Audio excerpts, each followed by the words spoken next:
and welcome to Gladys Cake Kitchen. My name is Gladys, baker and cake artist, and over here I make simple, informative tutorials to help you navigate cake decorating easily.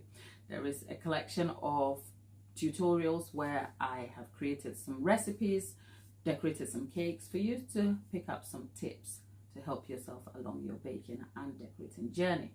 Today we're making a very simple red velvet cake. Now, red velvet is a cake I have made originally on this channel and adapted in recent times, both of which I will link in the description box. But as always, I was testing a recipe and just wanted to bring some flavor to my red velvet cake. So I swapped a few ingredients around, baked it for a sister friend, and it was amazing.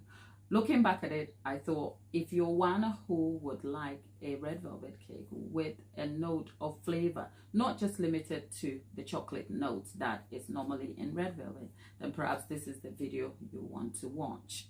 I swapped a few of the ingredients around and added a few things. So I'll be talking you through the ingredients quickly, but the details of these ingredients, measurements and everything, including all that you need to know to get the best out of this bake, will be left in the description box. The original recipe remains the same. Like I said, I just swapped a few ingredients around.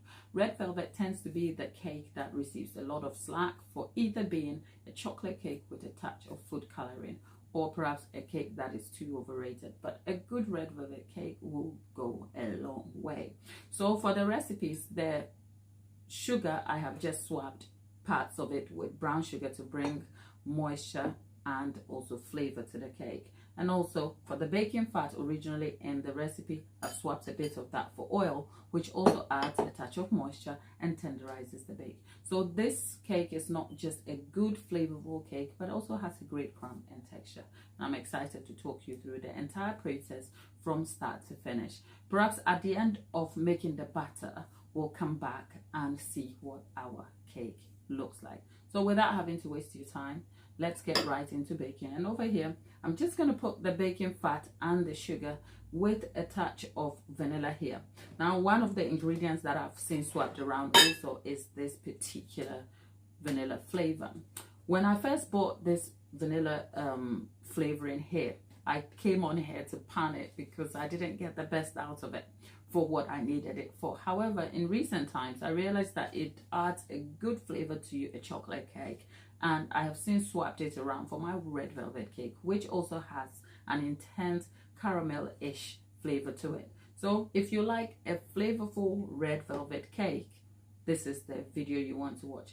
Perhaps not much has changed, as you can see here, and the bake remains almost entirely the same after it's baked, but on cutting through it, the flavor is really great. So we're going to have the sugar in the mixer, and I'm going to add my baking fat over here. And a good tip whilst we are at it is that if you are unable to bring your baking ingredients to room temperature, which is necessary for a homogeneous mix, then perhaps one of the things you can do is drop your eggs in warm water for about 10 minutes before the bake. Warm your milk or dairy product in the oven, or liquid product in the oven, for about 20 seconds, and leave your butter in the microwave for up to about 5 to 10 seconds just to get it to a spreadable consistency. That is what I've done here because England is a little bit cold, even though the weather is good. It's a little bit cold and doesn't bring your elements to room temperature quick enough. So that's a tip to note. I'm going to add a touch of vanilla flavoring here.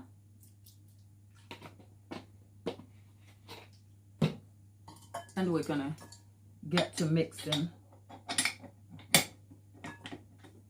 I'm going to cream this for, right, so I haven't locked this in properly.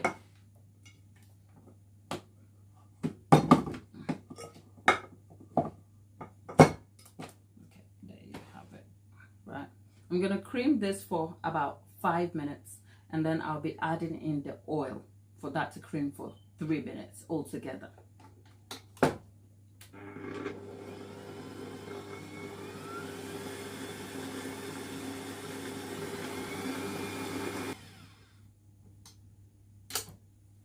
to 2.5 minutes in, and our sugar and butter mixture is paling out. It is mixing, but we can see it's not getting to the bottom of the bowl. So I'm going to scrape that back in and leave it to continue mixing. Now, if you wonder if this quantity is or recipe can be made in a hand mixer, I can assure you, surely you can do that. I have tried it in a hand mixer and that is fine. You just have to check the settings on your hand mixer to ensure that you don't over mix your batter. Plus, on this mixer, you have about 3.5 to 4, which is medium high for mixing, creaming the butter and sugar together.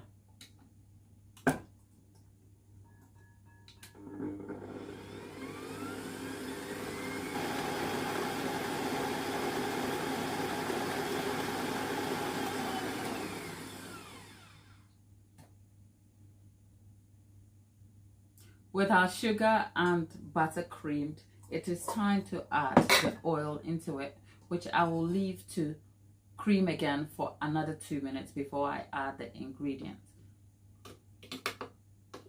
With the oil in the mix, I have my eggs which I am going to beat to break up the yolk before we get on with it. Now the oil is staying in the middle over there, so I'm going to scrape that all back in so the mixture will be homogeneous for us over here.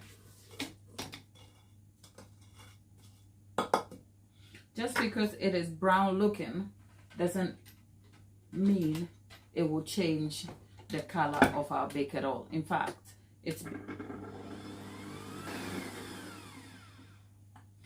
the sugar, butter and oil has creamed for nearly 7 minutes and it's paled out significantly. So it's about time we add the eggs into the mixture, which I am breaking up slowly and adding in rounds here. I'm just going to turn this for it to mix in slightly, and I'll be adding the rest in.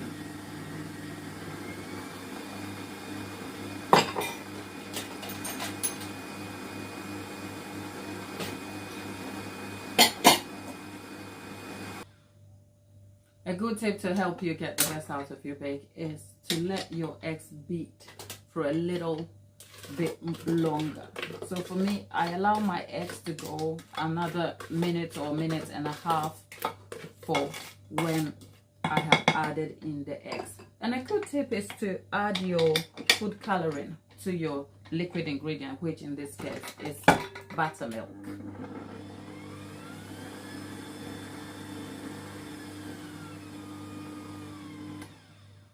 It's time to turn the mixer to a fold function so I can add the flour. I'm adding the flour in 3 parts and the buttermilk and food coloring in 2.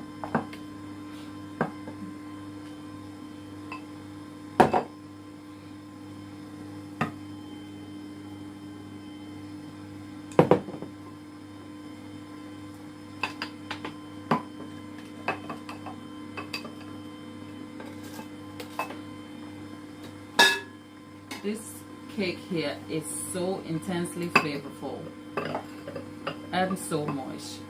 I'm excited to let you know about it.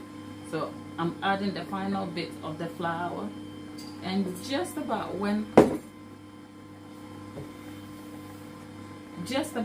the flour is mixed into it, it is time to stop the mixing so that the mixture is not overbeaten over here. I'm just gonna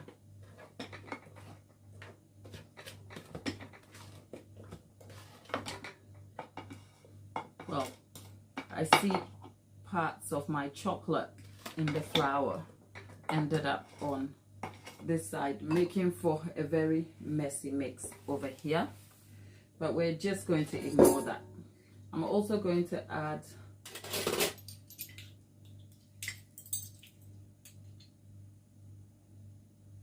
white wine vinegar to my mixture over here. So, and then I'll let it go to fold for about 40 seconds, and then that's our batter done.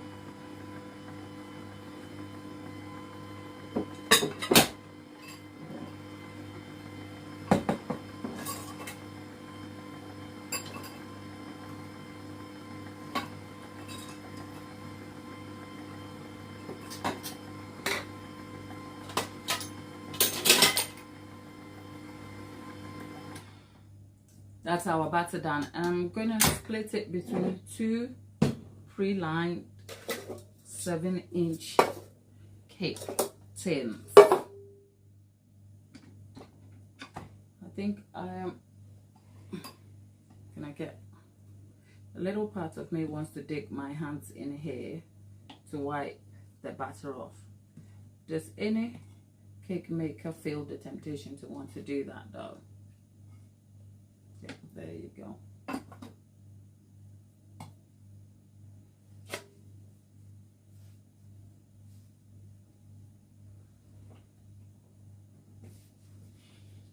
And we're gonna get this out, give it a mix.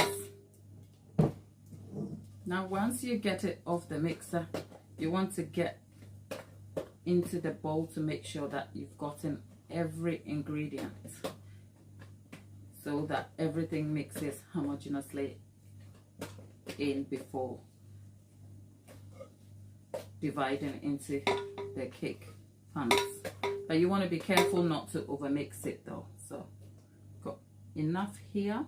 These are just going to make 2 layers of 7-inch, but the same recipe bakes in 2 tall 5-inch tins. So just in case you want to know. But I'll leave all that in the description box for you to check out. Right, our cake batter is done, and I'm just going to stir it in just so that we have a flat surface over here. And this is going to be baking in a preheated oven at 170°C. You can lower it to about 160°C, but the most consistent I have gotten out of my oven is 170°C for up to 55 minutes. Push it a little bit further if you are baking at a lower temperature of 160. Then it can go up to an hour or an hour 15 minutes. I see that I'm not going to be able to hold you up for a whole hour before we come back. So I'm going to end the live session here, and I'll be back in part 2 later to bring out both cakes, and then we're going to decorate it quickly with some buttercream.